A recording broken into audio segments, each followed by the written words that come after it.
सभी भैया ध्यान दें।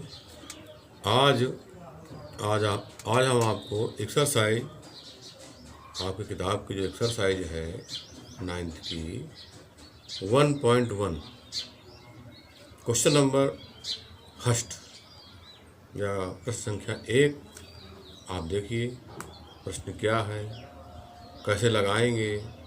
ठीक है, बहुत ध्यान से समझें। अब आप देखें क्वेश्चन नंबर 1 आपकी किताब का एक्सरसाइज 1.1 में दिया गया। क्या शून्य एक परिमेय संख्या है? क्वेश्चन क्या है?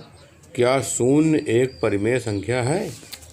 क्या इसे आप P/Q के रूप में लिख सकते हैं, जहाँ P व Q पूर्णांक हैं और Q is not equal to 0 है। क्वेश्चन मार्क भी लगा हुआ है।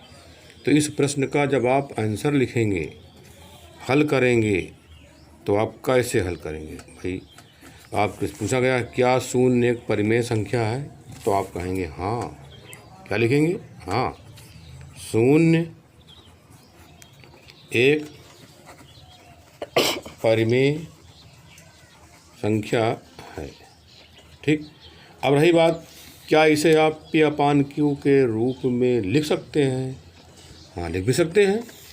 शून्य को P/Q के रूप में जब लिखोगे, मतलब P/Q के रूप में जब आप शून्य लिखोगे, तो भाई हमारा कहने का ये है कि अंश में तो शून्य होगा और हर में शून्य नहीं होगा, क्योंकि परिमेय की ये परिभाषा बताई गई थी आपको। परिमेय के विषय में बताया गया था कि इसे हम P/Q के रूप में तो लिख सकते हैं। P आपका पूर्णांक है, Q भी आपका पूर्णांक है, परंतु Q का मान शून्य नहीं होगा।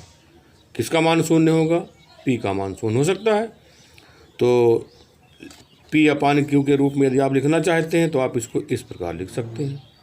ठीक, जिसमें P पूर्णांक है आपका, शून्य पूर्णांक, Q का मान आपका धन पूर्णांक है। आप जानते हो Q क्या नहीं हो सकता? शून्य पूर्णांक Q का मान नहीं हो सकता, अर्थात हर में शून्य नहीं लिख सकते हैं, अंश में तो लिख सकते हैं। तो कुल मिलाकर के P/Q के रूप में जब आप शून्य को लिखोगे तो 0/1, ठीक है, 0/2, 0/3, है ना। इस प्रकार आप लिख सकते हैं। यही आपके प्रश्न का उत्तर हो गया। ठीक। अब आइए अगला प्रश्न है क्वेश्चन नंबर 2। क्या है? लिखा गया है क्वेश्चन नंबर 2 में 2 व 3 के बीच 6 परिमेय संख्याएं ज्ञात कीजिए। कितनी परिमेय संख्याएं ज्ञात कर सकते हैं हम आप?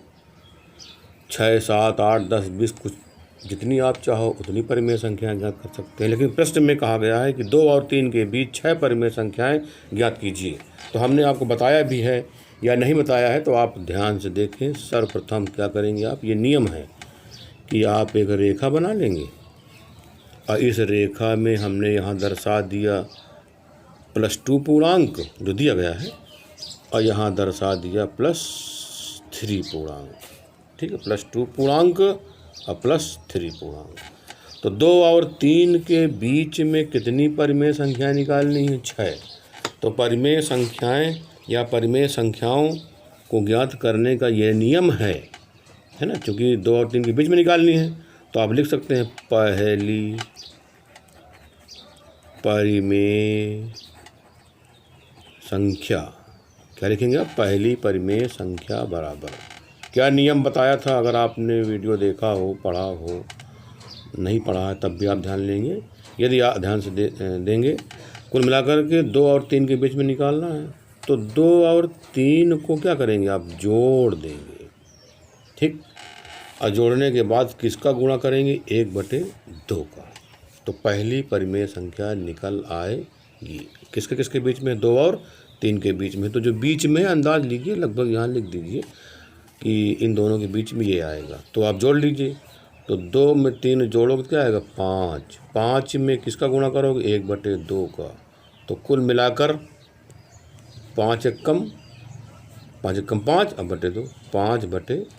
तो कुल मिलाकर 2 और 3 के बीच में जो हमारी पहली परिमेय संख्या है वो क्या प्राप्त हो गई? 5/2।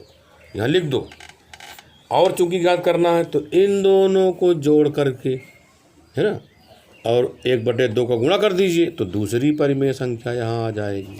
अब क्या निकाल लेंगे, दूसरी, क्या लिखेंगे, दूसरी परिमेय संख्या।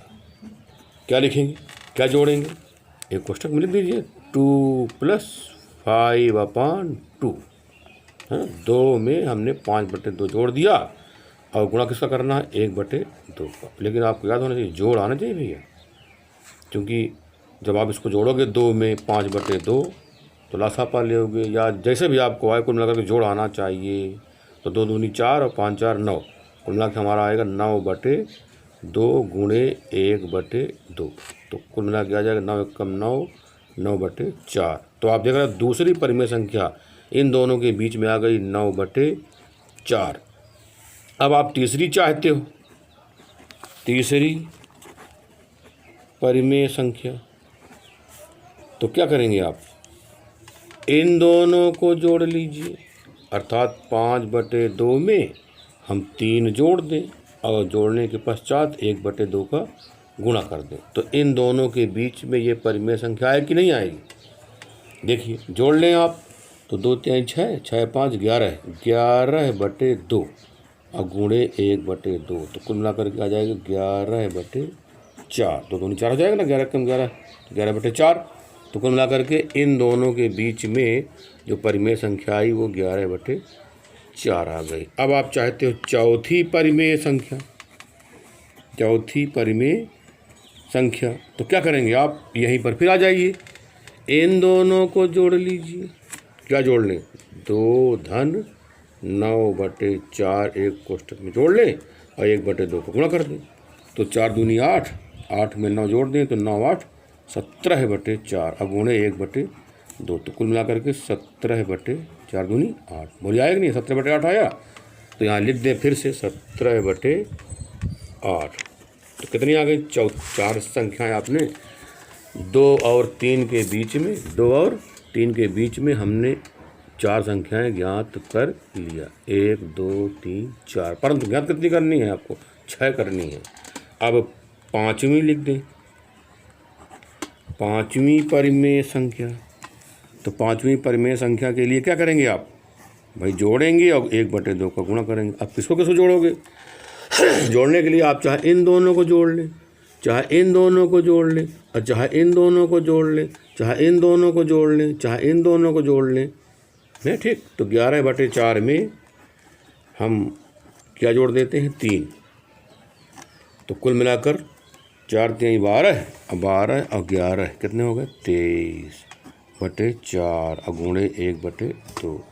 तो कुल मिलाकर 23 एकम 23 और 4 दूनी 8, कितना आ गया, 23/8। तो 23/8 इन दोनों के बीच में निकाला है आपने, तो यहाँ लिख दीजिए 23/8। अब इसके पश्चात कौन सी निकालनी, छठी परिमेय संख्या।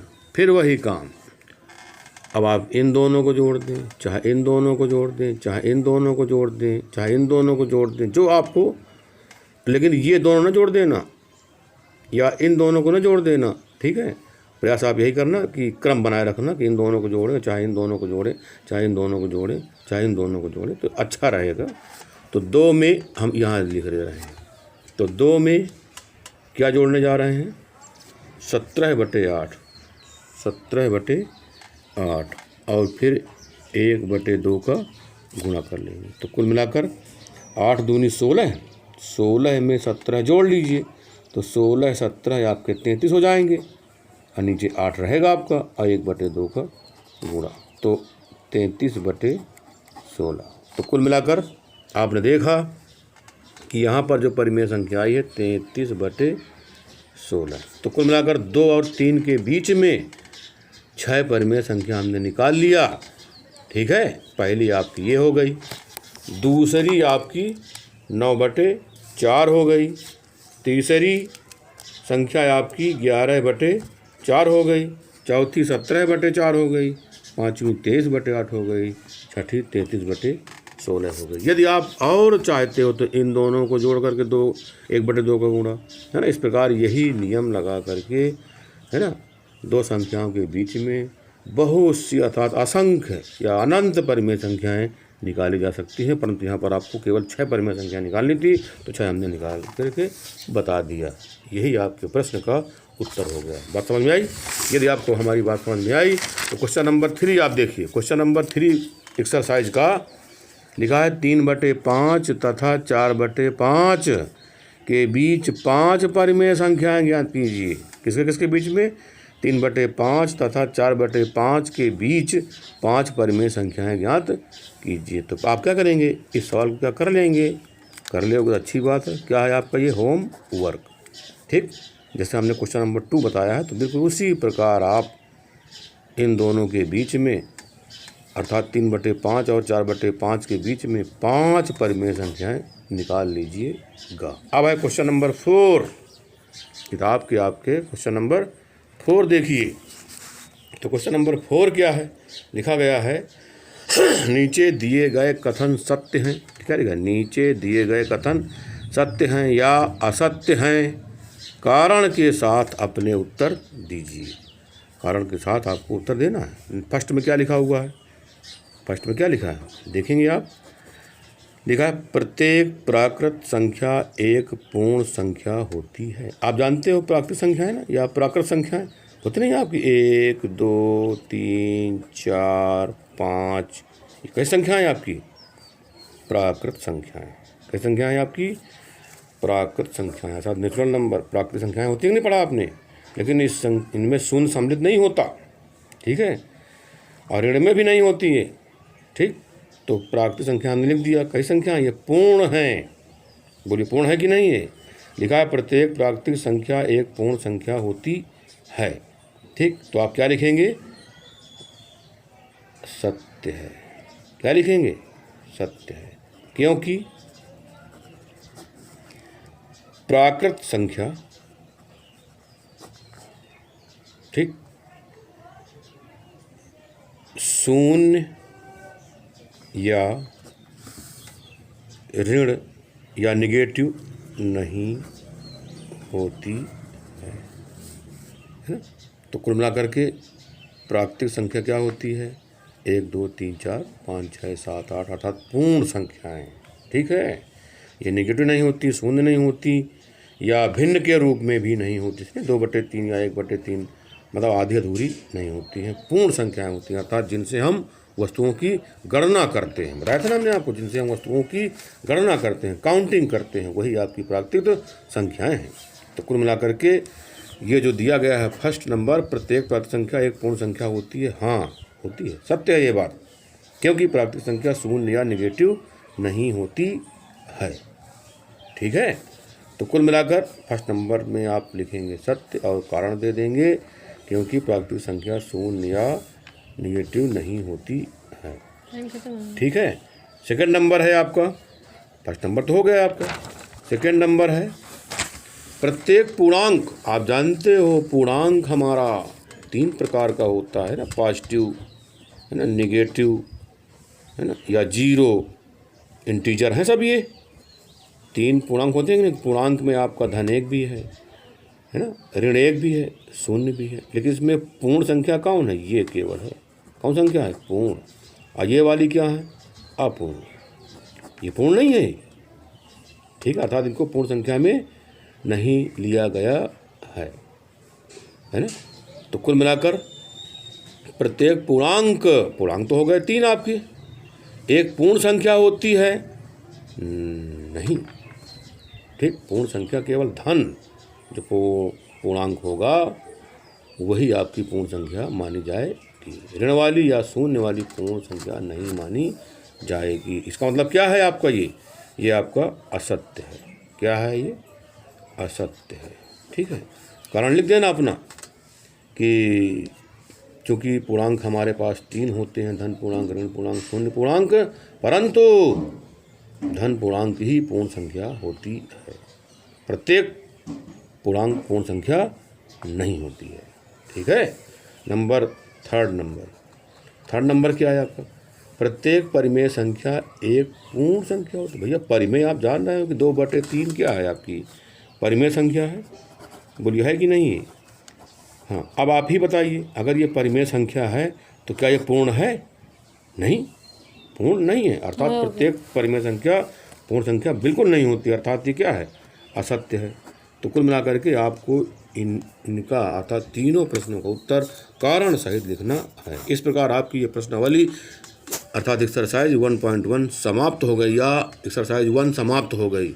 अब आपको अगली प्रश्नावली पढ़ाई जाएगी। तो आज का होमवर्क क्या रहा? Question number 3।